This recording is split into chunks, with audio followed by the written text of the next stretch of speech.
Texans Watson celebrates birthday with 13-9 win over Bengals. Deshaun Watson passed for 125 yards and had a 49-yard TD run in his first career start on his 22nd birthday, lifting the Houston Texans to a 13-9 victory over the Cincinnati Bengals on Thursday night at Paul Brown Stadium.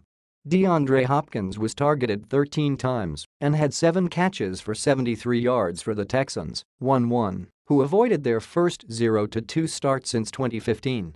The Texans relied heavily on their rushing attack, with 168 yards, including Watson's 67. Lamar Miller had 61 yards on 18 carries. Cincinnati has not scored a touchdown in 8 quarters to begin this season. It's the 15th time the Bengals have started 0-2. They have never reached the playoffs after a 0-2 start.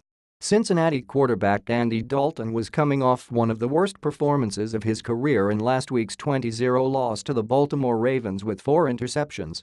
He didn't throw an interception Thursday night, but was off target for much of the game, going 20 of 35 for 224 yards. Watson earned the start after passing for 102 yards with a TD and an interception after taking over for Tom Savage in the second half of last week's loss to Jacksonville. Watson was 15 of 24 and was sacked 3 times Thursday but maintained his composure throughout. The teams traded field goals in the second half as Ka'imi Fairbairn's 42-yarder with 2:01 left gave Houston a 13-9 lead. Cincinnati's last drive ended when Dalton threw incomplete on 4th and 9 from his own 44. There were a combined 9 punts in the first half.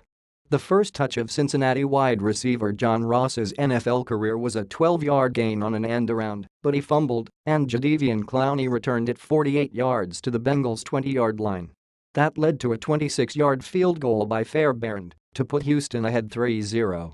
After 15 scoreless possessions to begin the season, the Bengals finally got on the scoreboard with a 39-yard field goal by Randy Bullock, set up by A.J. Green's 50-yard catch. Later in the second quarter, Watson was drilled by Geno Atkins for an 11-yard sack, one of 3 sacks for the Bengals in the half. 2 plays later, Watson scrambled on 3rd and 15, broke 2 tackles and raced 49 yards for a touchdown, putting the Texans ahead 10-3. Cincinnati drove 64 yards in 48 seconds just before halftime, but settled for a 29-yard Bullock field goal, making the score 10-6.